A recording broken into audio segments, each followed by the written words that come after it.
back to another episode of the ADH Dads. I'm your host, JJ. And I'm CJ, and I have COVID.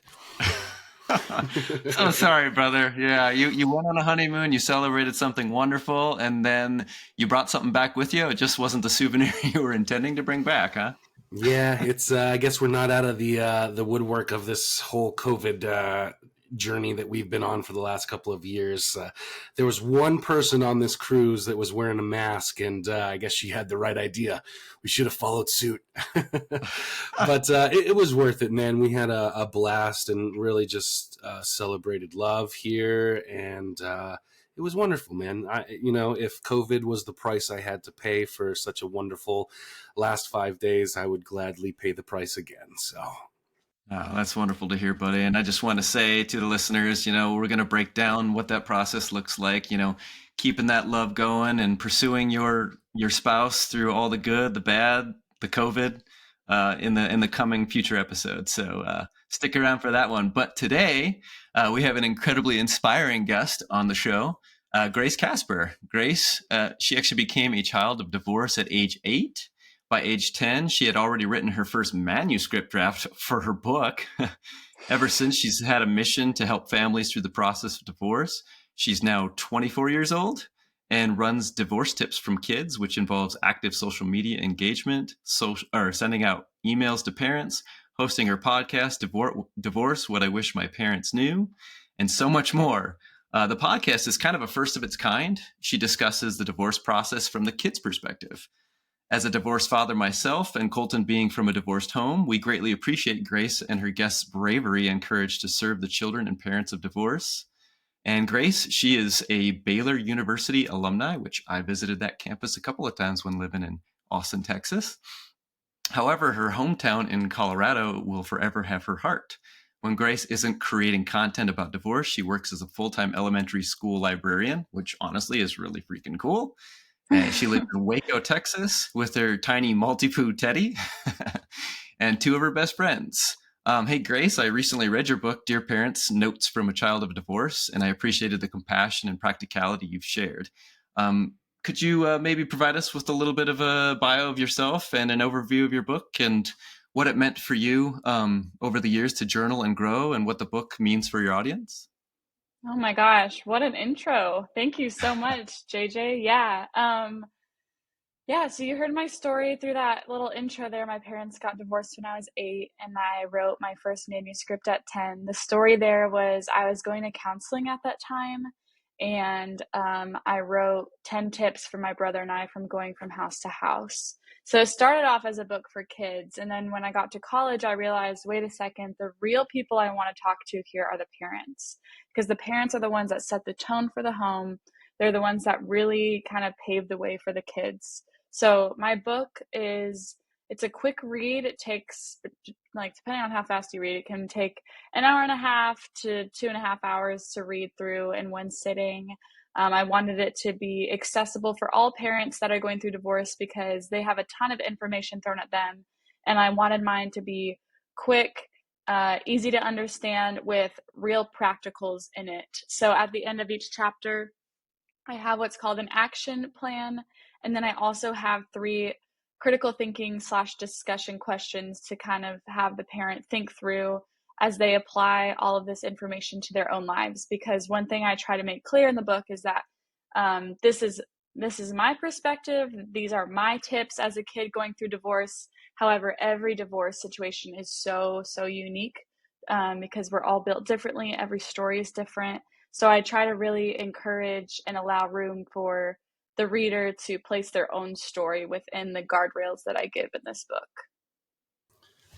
Grace, I think that this is really a fascinating topic because, divorce is probably one of the most traumatic things that we go through as a parent and as an adult, right? But what often gets lost in this is how traumatic and pivotal of an experience it is for the kids that go through this.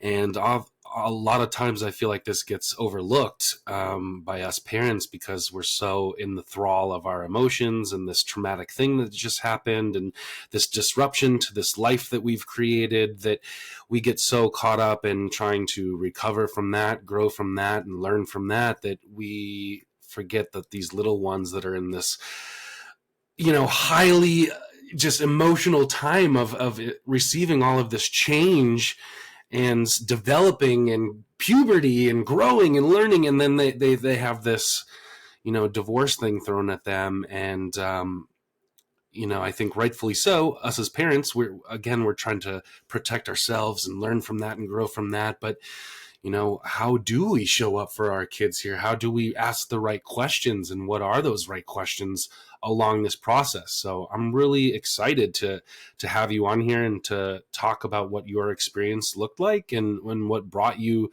to this, because I think it's fascinating and really great, and we need to open up more parents to the whole picture of the family unit here and what their kids are going through. So cool, awesome. I'm glad to have you, and thank you for doing this. And what did that look like for you at 10 years old to create a manuscript? Was that something that was like kind of coached by your therapist at the time? Was this something that you needed to do? And what were those tips? Yeah, absolutely. Well, thanks for saying that, because I agree. Part of my huge mission here is to create space for the kids. So that's also why I have my podcast, is I just want to make sure that people understand that kids have a lot to say, and they are kind of looked over in the process of divorce. Um, at least like we talk about them, or we are concerned about like, oh, how will this impact the kids? And we talk a lot about them, but we don't go to them as the source. And so what I like to kind of encourage parents to do is like, stop asking me what would my kids prefer. Ask your kids, like, what would they prefer? And of course it depends on age and all of that and their maturity, and there's certain things you shouldn't ask your kids, but most of the time it just comes down to like being honest with them and letting them into the process, because more likely than not, they're already aware of what's going on, and they're observing what's going on, and they don't know if they're allowed to talk about it or not. And so if you can initiate that and let them in on it, there's a lot of safety and trust that can be built there. But going to your question about me as a 10-year-old, yeah, I was in counseling for anxiety that I originally thought was based in the fact that I had epilepsy. So I was afraid of having seizures again. But my counselor was really wise and found that a lot of my anxiety was rooted in stuff that I saw as a kid when my parents were together. So one of the tips in my book is talking about how my family is not broken, but we're still whole, and how my family is actually more whole post-divorce because I wasn't living in the kind of chaotic household that I was raised in at the beginning when they were together. It was a lot more tiptoey, eggshelly, scary when they were together versus when they were apart. When they were apart, Jack and I, my little brother and I, we had the freedom to be all that we were, and our parents had the freedom to be all that they were as well. And so, yes, the transition of divorce was hard. Um, but again, I just really believe that it was the right decision for our family. So I try to remove the stigma of that. But anyway, I keep going off rabbit trails here. But I wrote the book because my counselor said, I want you to start journaling. And she told me the power of journaling. And I just started writing out random things. And then literally, I don't know what it was, but one day I took my composition notebook out to recess, and I just thought, I'm going to write down 10 tips for my brother and I. And I didn't think it was a book. Like, I just wrote out these little bullet points. And I showed it to my mom when I got home, and she started crying, and she was like, we need to show this to your counselor. And I was like, what? No. But we showed it to her, and she was an author and said, Grace, this has the possibility and the makings of becoming a book one day. And I was like, no way. Like, I am not an author, blah, blah, blah. I'm only in 5th grade. Like, this is crazy. But through a lot of trial and error and a lot of rejection from publishing companies and just other people in the business, I finally stuck to it and revisited the book as a 22-year-old at the time, and then started writing from adult Grace's perspective, who is still a child of divorce. And those older words, and the words that are the majority of the book, is 22, 23, 24-year-old me. And then at the back of the book is the appendix with the original 5th grade voice from little me. And so, yeah, that's kind of how it was built. But I love that question. Thanks for asking. Yeah, that's a beautiful thing to be able to revisit that. And when you've experienced divorce as a young kid, and then having to go through the process of therapy and writing your thoughts down and what that means for your message to your brother. I'm sure that that evolved over the years, like you said, and now you revisited that and wrote the book that you have today. I'm curious about when that conversation started. You know, when you were feeling those feelings of anxiety and understanding yourself more. Do you have like some thoughts around the idea of the conversation of parents toward their kids when they do have that final decision to make that separation? Are there things that we parents do well or do very poorly when it comes to having that real conversation with our kids? Yes. um, Again, I could not highlight, not to like plug here, but I couldn't highlight my podcast more, not because of me, but because of my guests. There's so many stories of just unfortunate, bad situations where the parents didn't communicate well. I'll give an example. One was, this is probably the most sad to me, but it was Christmas morning and the mom came down hysterically crying and the kids were like, what's going on? And then the dad just packed up all of his stuff and just walked out of the house. Nothing was said. They don't know what happened. And it took a couple weeks then for mom to finally get herself together and say, well, obviously you saw dad moved out, we're getting a divorce, blah, blah, blah. And so just a lot of, I think the thing that could go wrong is allowing the kids to see too much and then not letting them in enough. So it's this weird line that you have to kind of balance as parents. But I think the ground rules are just being open about what's happening, not saying like, oh, me and dad are just going through this bump in the road, but like we still are best friends and we love each other and you won't ever see him that much. But rather like letting them in on the reality of what's happening without exposing too many details that aren't appropriate for kids. One of the big questions I get asked a lot is, should mom and dad both sit down and tell the kid about the process of going through divorce, or should it just be one conversation with mom, one conversation with dad? And to that, I would say do what you think is best with your dynamic and what would be healthy for you and your family. I know kids felt a little bit exhausted by having two conversations about that. It's like you're at mom's house and mom explains what's happening. Then you go to dad's house and then dad's like, by the way, we're going through divorce. It's like, well, yeah, mom already told me. And it's like, well, let me say my side of things. And so it would be a lot better if there was a uniform discussion where both mom and dad could sit all the kids down and say, this is what's happening. And this doesn't determine how much we love you. This doesn't determine your worth, or this isn't your fault. But this is just something that we're doing for the best of our family. More than likely, the kids are observing your relationship enough to know like this was coming. A lot of things I've heard in my podcasts are the kids are like almost relieved when they hear the news, because they're like, there was such trauma beforehand that knowing that they're separating is almost like a like an exhale. But then after that exhale relief, it's now like, oh shit, what does that look like logistically? Like what is going to happen to me? So yeah. I have a question. What advice do you give to couples that are struggling with what is the right amount of information to give? Do we get into specifics? Have you felt in your experience thus far in doing your podcast or talking with people that maybe withholding of some information could be beneficial? And before you answer, I'm only thinking of this through my own personal experience because, my father and my stepmother were together before he met my mother. Something happened. I don't know what the specifics of, but that didn't work out. My dad ended up meeting my mom, and they got married, and had me, and got divorced all within a 4-year span. And when they got separated, my dad went back to my stepmom, and they have been together for the last 27 years.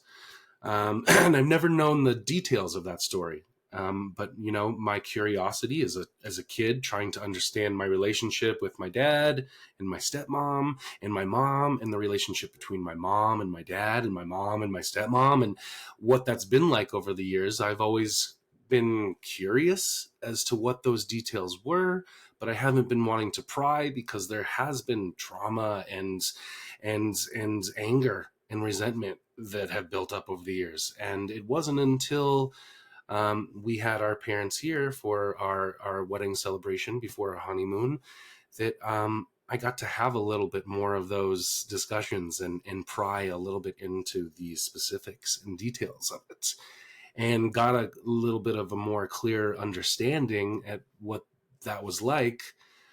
But 30 years I had been sitting there going, what is going on here? Why is this relationship like this? I wish I knew more. I wish I could understand this. I wish I knew the details. And now I found this out, and as 36 years old, I'm wondering what that information could have looked like as a younger kid trying to understand why there maybe was resentment between certain people or certain dynamics that were playing out that I didn't have the maturity or understanding to fully comprehend at the time. So I just kind of wonder, what your thoughts are on sharing some of those details. Yeah. Oh my gosh. Thanks for sharing that. That's so good. I think what's interesting is you're 36, you just got married, you're like a grown man. At the same time, you will always be a child to your parents. And so, Uh-oh, did we lose did I freeze Grace? up on you? CJ's frozen. Okay, I think Do you hear me? I do now. I think we leveled out, so we'll cut that part. Why don't you go ahead and take over saying what you were saying again? Okay.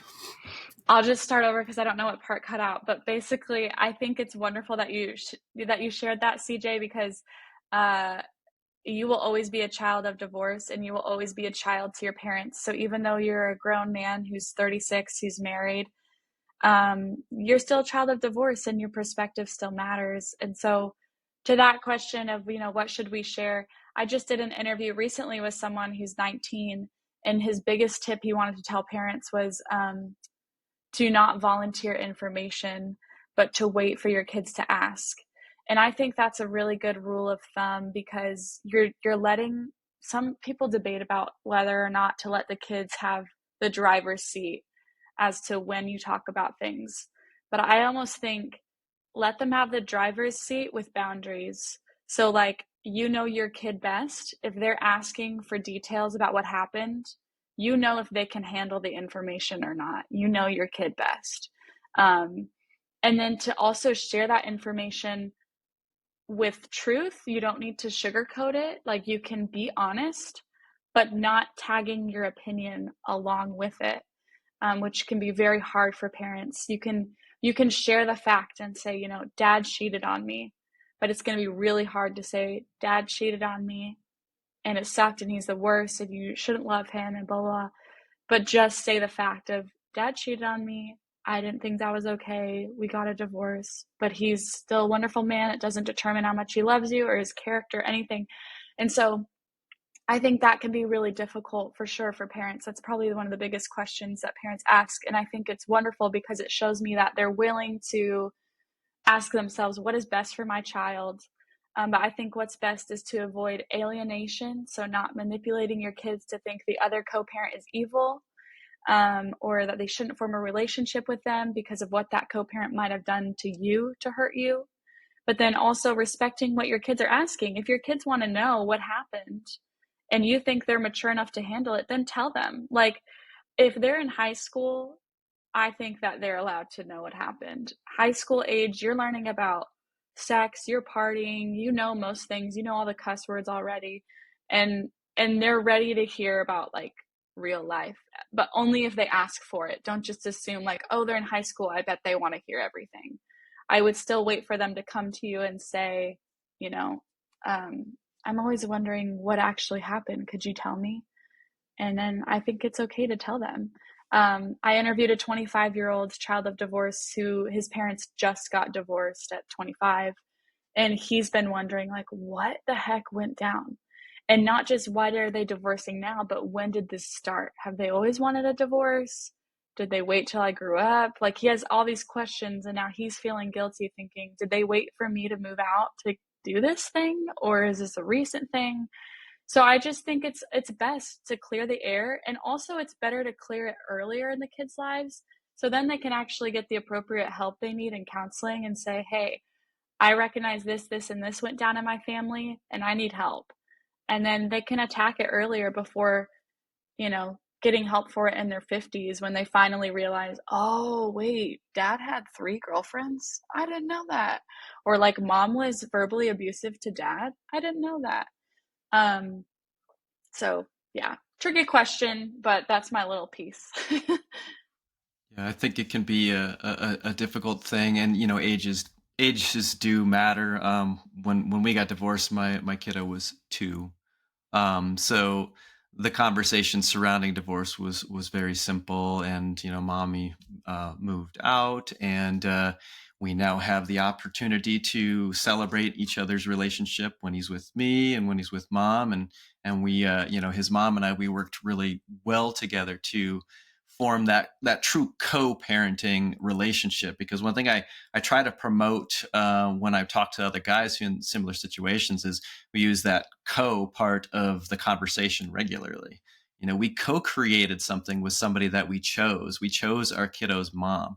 We chose to go into parenting relationship with this person.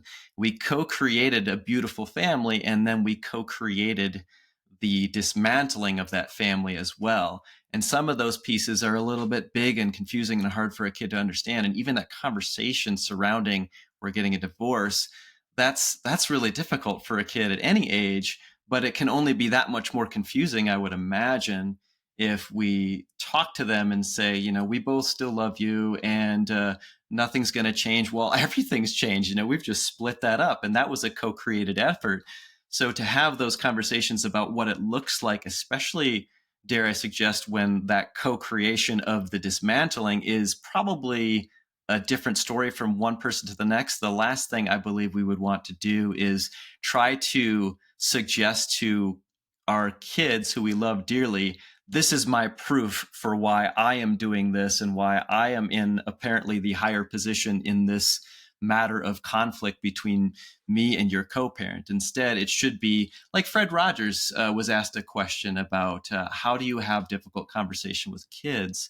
And he said, when questions are asked of me, and it's asked of me usually by a young kid because he focused primarily with young kids, is to ask a question in return, to really allow our kids to kind of open up their minds to what's going on inside their heads.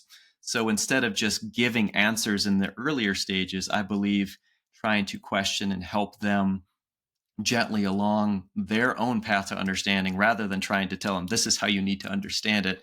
I believe that kind of fosters that healthy relationship as much as possible going forward, as they're still in that state of confusion. But I really appreciate it, as you said too, is when they grow up, you can answer questions, and hopefully by that point we're not just trying to hammer in our proofs that we believe we have in our heads, whereas somebody else is trying to tell us a different story or tell them a different story.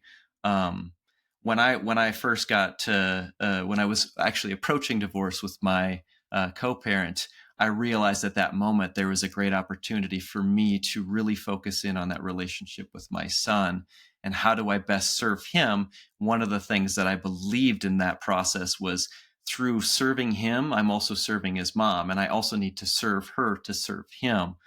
So the differences that we went through, the hardships we experienced, those aren't things that we need to carry forward. Sure, we're hurting and we're trying to heal, but the path to forgiveness does not look like punching your bitterness into the ground and hoping that the soil becomes softened. Oh, I love that. I love that so much. It's so true. Like my friend Bella Duncan, who's also a child of divorce, she always says having a respect for your co-parent is having a respect for your kid. And that's just true. Like we're not asking you two to be BFFs. We're not asking you to erase the past. We're just saying like respect that you once loved this person and that you ended up creating a kid with them. Respect that this is your co-parent, and whether you like it or not, your kid shares their blood, and you need to be considerate of that other person. But another thing I want to highlight is to, I love what you said when you said don't say like, oh, everything is going to be perfect. It's not going to change at all. Like, no, it is going to change.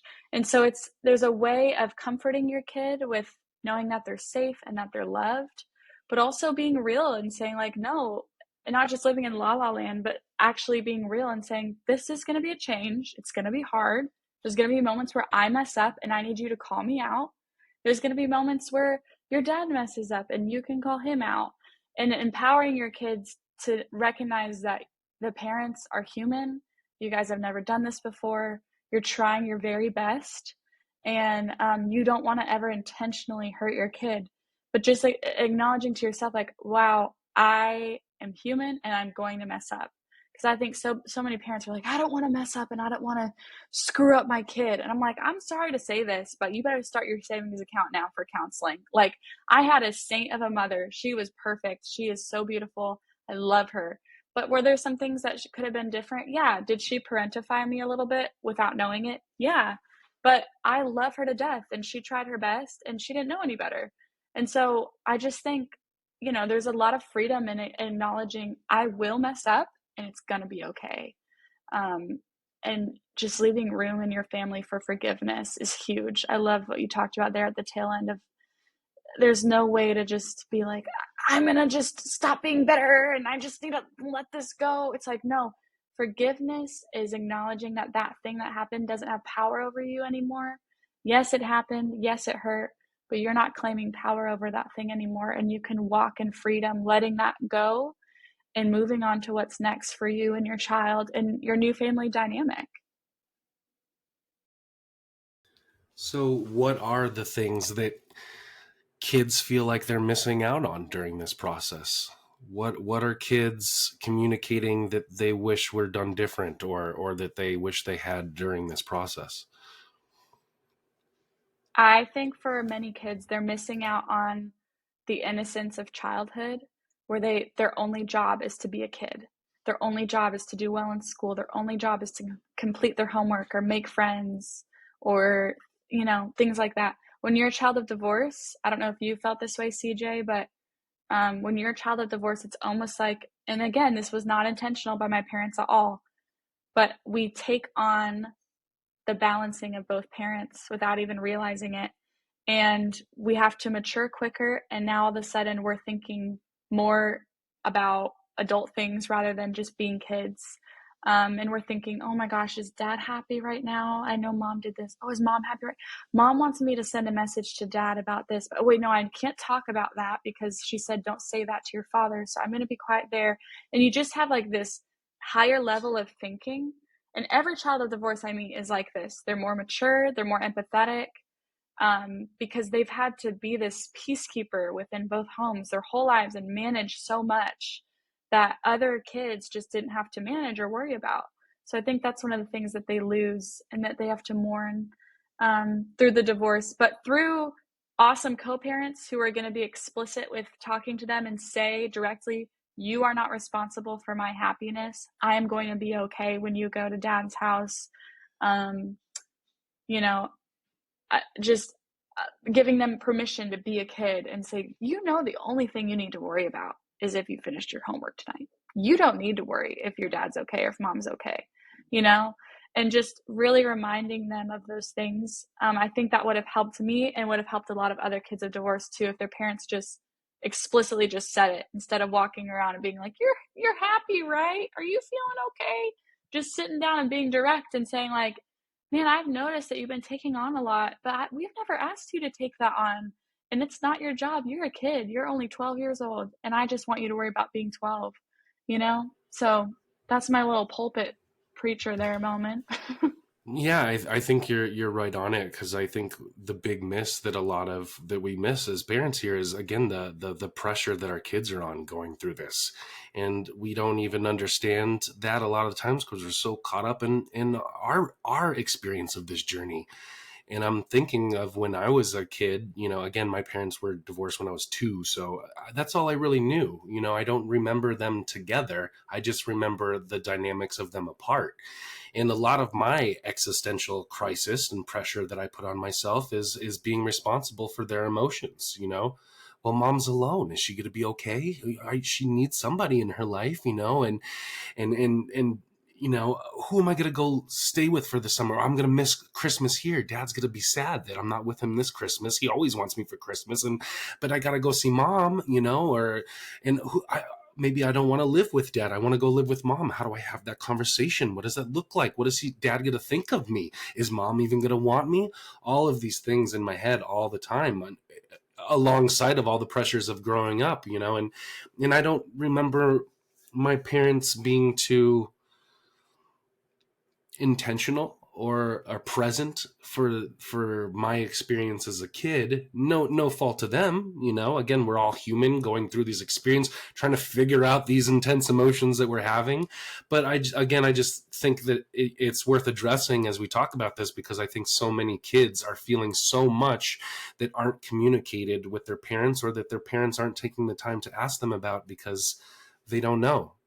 So I think that really, like, getting in touch with our kids' experience too, and asking the right questions, and not having guilt or shame put on them because of what they're feeling or what they want, is vitally important. One thing I say in my book, and I forget the real sentence, but it was something along the lines of like, kids don't always need the answers; they just want to be heard. And so the best thing you can do, like JJ was saying earlier, is just like ask them curious questions like, what is that like for you to go back and forth? I wonder. And then let them respond. And then ask another, like, wow, I wonder, does that make you feel this way? And just a genuine curiosity into what they're experiencing without your own agenda, without trying to like lead them to this certain conclusion, but just this open conversation of genuine curiosity of what's happening within their internal world. The thing that I just grabbed from the last couple exchanges there too, that I like to highlight, is that you mentioned parentification, and when parents are going through a divorce and they're experiencing essentially like the childhood traumas resurfacing, and getting them to the point of butting heads, to the point where they are separating and now are working through the insecurities and immaturities that brought them to this point. And you said the kids start to see that, and something within just naturally tends to call kids to be more mature, to grow up quicker. That's a lot of pressure on a kid. And dare I suggest too, the line between caring for your kids and codependency can be really thin. So the shift from being married to your best friend, to being parents, to then being a single parent, I've heard too many times that I've not counted, but too many times to count, I would say, the statement, "My kids always come first." That's a kind of to me, suggests a dangerous statement or burden to place on your children.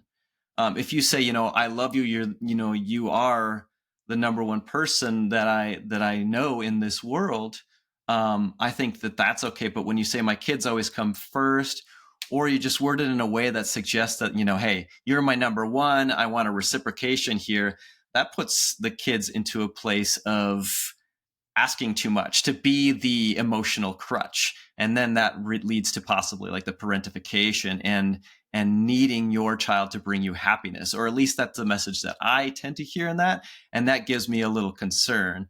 From your experience, and from hearing other stories of parents' divorce, like, where do you see this line being crossed into codependency from parents to their kids, where their words and their actions suggest that their children make their life meaningful, and how can a parent avoid that? Oof. Oh my gosh, good one. I want to also say with that this doesn't just apply to divorced parents. It can apply to any parent-child relationship. I have a close friend who his parents are together, and he still filled the role to his mom that I filled for my mom, which was the emotional crutch that you're talking about. And it's funny because I hear the saying, okay, so I'll just tell you my story. Here we go. In counseling, we would talk a lot about things with both of my parents. And then one time my counselor said, "Today, I just want to talk about you and your mom." And I was like, why? Like, we're best friends. She's like, that's why I want to talk about you and your mom. And I was like, what? And I thought it was awesome for me and my mom to be best friends. I thought it was so normal that I knew all of her drama. I knew everything. I was so much sure I could always give her the best advice. And I thought like that was my job. It was the best thing ever. And then I learned that there was complete enmeshment there. So the two terms that I feel like parents could research is enmeshment and triangulation, where the child is between the two and filling this emotional role. My friend whose parents are still together, he filled the emotional role of being basically the husband for his mom. He was like low key the emotional husband because the dad was always gone on business trips, didn't really ever fully listen to his wife. So she leaned on her son. And sure enough, her son saw the sadness in his mom and was like, oh, she needs me, and stepped up to the plate and was his mom's emotional crutch. And now he's having a hard time learning how to date in a healthy way, learning how to let her go with boundaries, learning that her life is her own. He can't control it. He's not in charge of the decisions she makes. And that's really hard. And so I would say that if you're going to your kid for advice about adult matters or advice on how to parent the other siblings, that's a red flag. You need to stop right there and you need to call a friend or a sibling or a counselor. You are not supposed to go to your children about those matters. That's where the enmeshment comes in. That's where the child then thinks, wow, she or he can't handle this on their own. I guess I need to step up to the plate and take over. And that can cause some really tricky things down the road and a lot of attachment problems for their future relationships. And so again, it's not out of a malice heart. It's not out of wanting to be controlling. It's just, I get it. You're lonely and you want to talk to someone, and your kid is so sweet and they listen so well and they want to help you and they have really good advice. But even if they have really good advice, they're not supposed to be the ones to hear this. And they're your kid. They're not your counselor. They're not your emotional crutch. So I'm really glad you brought that up, JJ. Yeah, and I would imagine that that pressure on children would be so difficult, even in, let's say, a household where the parents stay together. If the love between two parents now gets shifted, where their children are the most important person in their lives, and it's expressed in that way, when the children move out of the house, the message sent to them is, you've been my number one, now go out and to the world, but remember, I'm your number one. What is that going to do for their relationship moving forward when I've been told for so long, no, I'm that person's number one? How do I meet and date somebody? And what if I have kids? Am I going to tell my spouse, well, now we've had kids, so you take a back seat.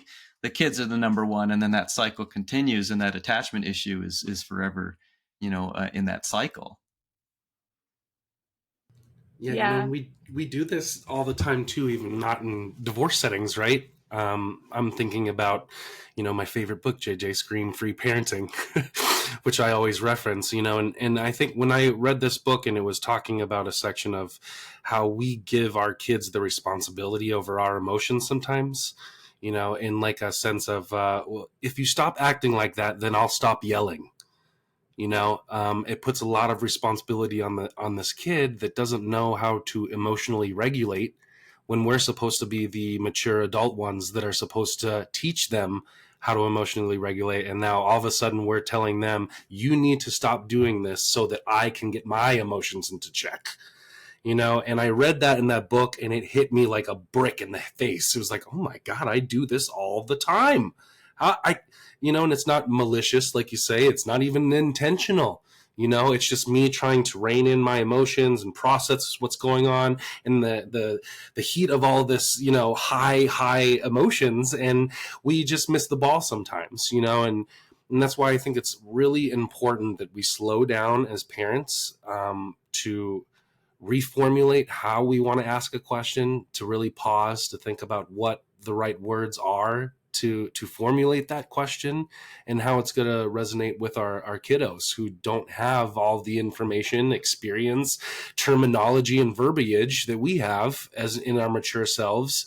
So we have to be the ones to pause, slow down, and reevaluate here, because our kids are humans and they do want to protect us as parents, whether that's subconscious intention or not. We all want to protect the ones that we love, right? And we, again, as the mature, older parents, have to realize that that's a dynamic that's going to take play. And we have to be ever so conscious about putting these sentences together and asking the right questions for our kids so that they don't feel that they need to take on the responsibility of fixing my emotions as the parent. Yeah. I love, I don't know if you guys have heard of her, but there's a girl named Dr. Becky at Good Inside. She does this podcast. Love her. And I think it comes back, CJ, to those two things of your job as a parent um, is to remind them that they're safe and meet like their physical needs and emotional needs and hear them out. And then also to set boundaries. And so if your child's having a fit and you're like, if you would just calm down, I would stop yelling. That's not really coming at it from I'm keeping you safe, but rather saying something like, man, it's really making me sad that you're upset right now. And my job's just to keep you safe. And I can't let you touch the hot stove because that's not going to keep you safe and you're going to get a burn. And so you're setting that boundary still and recognizing, like you said, with the kids, they don't have fully developed brains. Like, hello, you're an adult who has a fully developed brain, and you're asking this little human who doesn't even have the fully developed parts of their brain yet for processing and emotions, and you're asking them to come up to your level. Like, that's not fair. And so I think remembering too, even though you can't see it on their faces, you have to remind yourself, like, okay, they're a kid. Like, I'm a teacher, and sometimes I have to tell myself, the kids I'm teaching are under 11 years old. They are under 11. Even though they act like teenagers and they're doing like their TikTok dances and they act all sassy, I have to remind myself, you have the brain of a 9-year-old. You do not have the capacity to understand what I'm trying to talk to you about right now. And I need to lower my emotions and say, okay, I'm talking to a 9-year-old who thinks that they're 16, but they're a 9-year-old.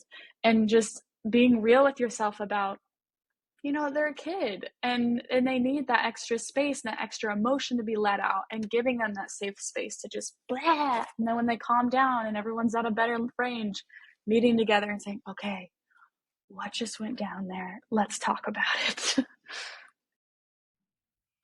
I love that Good Inside book by Dr. Becky. When my kiddo who has ADHD gets his impulses going and he's overwhelmed and in a state of upset, sometimes we have to address it, and then he'll get really hard on himself and he'll even say, I'm just so stupid. And just being able to reframe and give him that space for saying, that does sound really hard, kiddo. I'm sorry that's your feeling on that. I'm sure that feeling's very real. And then reminding him the simple statement, I know you're good inside. You're a good kid who's having a tough time is something that I think parents need to hammer home is not focusing in so much on the infraction that takes place, but more the emotional feeling behind that, and giving a lot of power to the fact that that feeling is real and it can be expressed, and it should be acknowledged. Too often we just focus on the action, and that gets everybody in trouble, including the parent who apparently is triggered in that moment and is now asking the kid to regulate them because they're incapable of being able to handle that situation when their kid is feeling a little bit stressed and out of control. So I really appreciate circling around that. That resource has been vital to me in helping my kiddo who, like I said, he has ADHD. And I think there's extra impulse, stuff that occurs with his behaviors, but in no way does that limit his ability to feel and express his emotions. In fact, kind of leading into the next point I wanted to bring up that's really hard is I do think sometimes parents also tend to not give their kids enough credit for their own ability to work through their thoughts and feelings of, what it means to go from one house to the next. And I say that because my son, who's 7 years old, just very recently said, if Dad, if you and mommy and me lived together, we could see each other every single day. And when he says that stuff, I know he's been thinking about those things, and he's trying to process that. And he'll tell me many times, he misses mommy and he wants to see mommy.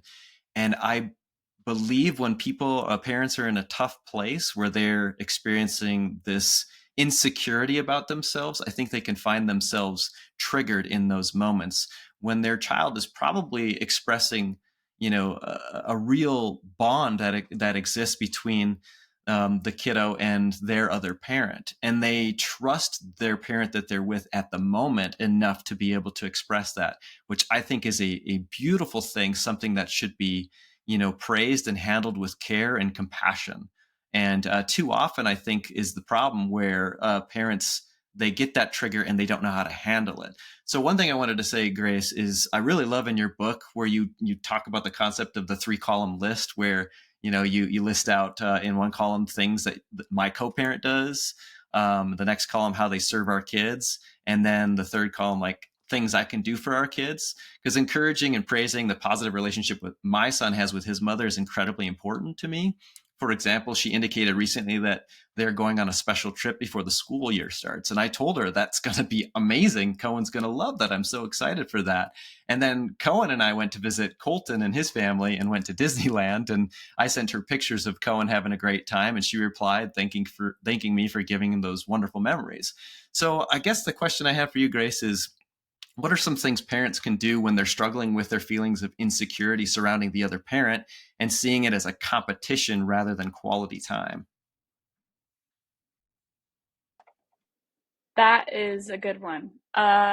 Here's the thing. I can offer my advice, but I also want to say again, I have never been a parent. So I can say, this, and that, but I definitely don't want to try and be cocky here and go into other lanes that aren't mine. I am a child of divorce. I've never been a parent. I've been a teacher, and I feel like a parent sometimes as the teacher role. But yeah, but I have noticed that when the parent does that, it affects the kids in a very poor way, to where the kid doesn't want to talk about the good time that they had at Disneyland with dad to mom, because mom always reacts the same way of, oh, so he can take you to Disneyland and me taking you to the library like isn't as fun, or just using it as ammo, where the kid is like, ouch, okay, I guess I'm never going to tell you again about the fun time I had at dad's because you always turn it around to you. And so I love what you said, JJ, because I think it's true. The way that your kid said, man, I miss mommy, and he felt comfortable to say that in front of you, like, hello, that's a huge compliment to you. And it just shows that he felt safe with you, he could trust you, and he could know that he could express that emotion without you retaliating or being like, oh, well, do you ever miss me? Or like, coming back with something about you again. And so I think, again, a huge part of the parenting gig, from what I hear, is a lot of humility, especially with co-parenting. Just humility, humility, humility, and understanding your child has a relationship with your co-parent, and that's okay. And praise God that they do, because they need both parents. And it letting them have that without it being a competition. And I love what you said, JJ, like acknowledging again the good parts about what your co-parent offers your child. And the example I give in my book is my dad. He had a lot more money than my mom, and so I got really like rich, lavish experiences with my dad, where I got to try new foods and expand my palate and see parts of the world. And that was really cool, and it definitely helped me grow and develop in ways that my mom couldn't provide. However, my mom provided some pretty bomb ass meals that were like homemade and so good, and she provided the best hugs, and she watched my chalk art on the driveway, and like those are the things that my dad just can't do as well, and he knows that. And so I think letting you have your own lanes with the kids and not trying to be the other thing, like, well, your dad brought you to Disneyland, so I need to bring you to Disneyland, or your mom makes the best brownies, so now I have to figure out how to make the best brownies. Like, let them have their own lanes and respect each other's lanes. Well, what do Yeah. you tell the parents then when the kids are expressing some of that? Because you kind of talked about how sometimes parents can fall into that trap of comparing their role to the co-parent's role, but kids sometimes do that too. We get a lot of well, daddy's better because daddy lets me do this. Daddy lets me do that. We don't have the rules at daddy's house, so daddy's better, And though I feel my wife and I have a pretty good, response to that and exploring that with our daughter instead of just being, well, I did this, or, you should love me more because of this. We don't do that, but I'm curious as to maybe what that looks like in other families, or what you tell parents that are feeling a little bit of, well, my kid seems to like co-parent more, or complains that I'm not, or that they're not, or, how do we rectify that? What do those conversations look like with our little ones about those kind of dynamics? Ugh, that's hard. So then again, yeah, swallow the humility pill and be like, ouch, okay, hurts. But don't tell your child like, ouch, that really hurts. But instead, just acknowledge them and say, wow, okay, I hear you. I hear that you think dad's house is more fun and that I have hard rules. But that's at daddy's house and we're at mommy's house. And unfortunately, when you're in mommy's house, you have to follow my rules. I don't make these rules to be mean. I don't make them so you won't have fun. I make them to keep you safe and to let you have boundaries, to know what you're supposed to do. And that's hard when you're telling that to a young kid and a 7-year-old. But I think the two main points are just to acknowledge their feelings and not try to change the way they feel about it, but then reminding them your role in their life and saying, well, at this house, it looks different. And I'm sorry if you don't like that. That's just the way it is. And it's out of love and it's out of care. And then maybe giving them some options like, well, what do you think that we could do that would make it better? And turning it to them and asking them a question in return, like, what could we do at my house to make it feel more fun, since you're not feeling like this house is very fun anymore? And if they say something stupid like, ice cream for dinner, you can say, well, that's a great idea. But unfortunately, again, I have to keep you safe and you need nutrition for your body. So we're going to eat normal dinner, but maybe we can eat dessert after, and still like taking their ideas into consideration with their little sweetie brains, and then maybe altering the idea and using collaboration to make it a safe idea and a healthy choice for them. I have one more question. I'm sorry, JJ, I'm cutting you off, but I want to ask this selfishly before we start wrapping things up, and I forget that I wanted to ask this. But I'm curious, at what point for you as a kid during this process were you okay with the divorce? Because I feel like a lot of kids struggle with one day mommy and daddy will be back together again, and I'm speaking from my own personal experience, as we just celebrated our ceremony with the kids and then went on a honeymoon. And the few weeks leading up to that, we had been talking about marriage with the kids for years. Me being a stepdad coming into this picture with 3 kids in the picture, we had been very communicative about that process. But once we got to the last 2 weeks of it, we could see a little bit of apprehension and hesitation and confusion from our oldest, who's 8 years old. I don't want you and Coley to get married, because then that means that there's no chance for mommy and daddy to get back together again. And she loves me dearly. I think that we have a beautiful, beautiful relationship, the two of us. It's not something that I'm taking personally, but and that's something that I felt a lot in my childhood too. As a child of divorce, from my parents were divorced from too, I carried that a lot well into my teen years. When will mommy and daddy be back together? Even though I had a stepmom, even though that's basically the dynamic that I had known, I still carried that with me. So I'm curious as to, was there a point that maybe you let that go, and what were the things that helped you with that? Or what did conversations look like between parents and kids to help them with that process? This question is hard because so sorry. This question is so hard because there's not an easy answer and there's not a fix it for it. The fix it is just time and maturity. For me, I never wanted my parents to get back together because I saw them when they were together and it was so tumultuous that when they got separated, I was like, thank God. And so for you, being a 2-year-old who never really remembers them together, of course you're like, well, why'd you guys get divorced? And especially if they're doing co-parenting well and they seem like civil about it, it's like, well, y'all seem to get along. Why don't you just be together? And that's one thing where, again, I think it takes time and maturity for the kid to then realize as they're then turning into teenagers and they see how relationships work and they're trying dating and they're like, wait a second, okay, oh, you didn't stay with them because you guys don't get along anymore, or you fell out of love, or you got an affair.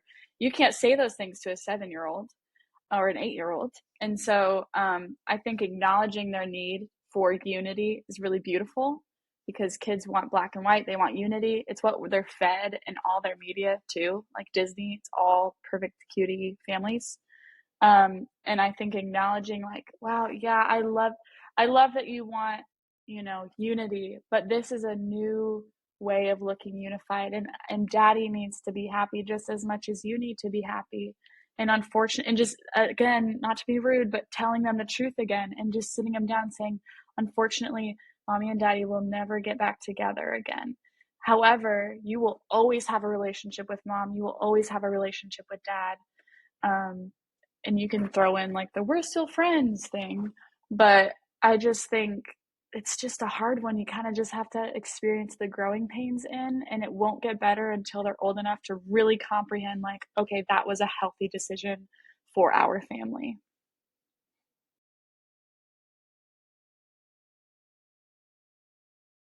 Yeah, I think the conversations when we have those moments are, you said earlier in the podcast of maybe trying to address or exemplify the dynamics that didn't work, and that's kind of the direction that I see my wife going when these conversations arise. Well, you notice that daddy and mommy fought a lot, right? And, we don't fight anymore now that we're separated. Sometimes people get along better when they're not so close together.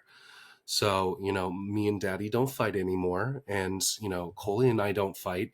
And it's not, I don't know if that's the right approach, because there's the story I'm telling myself is that there may be some comparative aspects there that I want to maybe try to shy away from. I don't want to ingrain in her head like mommy and Coley are better than mommy and daddy were. But I do think it's important to delicately navigate the conversations of, well, can you maybe see how this isn't right, rather than me telling you, and I think that that's important for her. And when my wife asks, do you see how well me and daddy work now that we're not together, and how we worked when we were together, and letting our 8-year-olds come up with that conclusion rather than my wife just telling her why it was so bad, But I also, again, like to say, like, what kind of ways can we do this without comparing that we don't fight and that they fought, because I feel like there may be some negative connotation there that may suggest that we are suggesting that we're better than, or that daddy isn't as good as, because we have this figured out, or I don't know if I'm making sense, but it's just a very tricky conversation that we have in our household to defend mama and me's love and also protect daddy without, demeaning him in any sort of way during this process. Yeah, that's just something that, no, if someone had the answer to that, they'd be a best, selling author. That book would be so famous right now. And I think that's what it is. It's just we don't have the answer. Life can be hard. Life cannot have perfect answers. Um, and that's what's tricky about it. There's not a formula. There's not the right speech to say to your kids. You just kind of have to experience the growing pains of dysfunction and reunifying with somebody new. And I don't know, it's tricky, but I think what's so beautiful about it is you guys are so aware of what you're saying to your daughter, and you want what's best for her. And I really believe if you have those two things in mind, it's all going to be okay. And she's going to grow to know that you guys have her best interest. And yeah, I think that's beautiful the way you and your wife are going about that. Well, I thought it was beautiful what you just said, that this isn't a perfect process and that there is no end all be all and that there is no best-selling book. There are books that we can read and we can arm ourselves with this information, but there's no perfect process that's going to work 100% for everybody. And, our families are unique and individual and rare. And it's an opportunity to forge a path that has never been forged before. We don't have to walk the cookie cutter layout of what a perfect process of divorce looks like. We can figure that out in our own family dynamic. And that just takes like respect, patience, and love and curiosity. That's so good.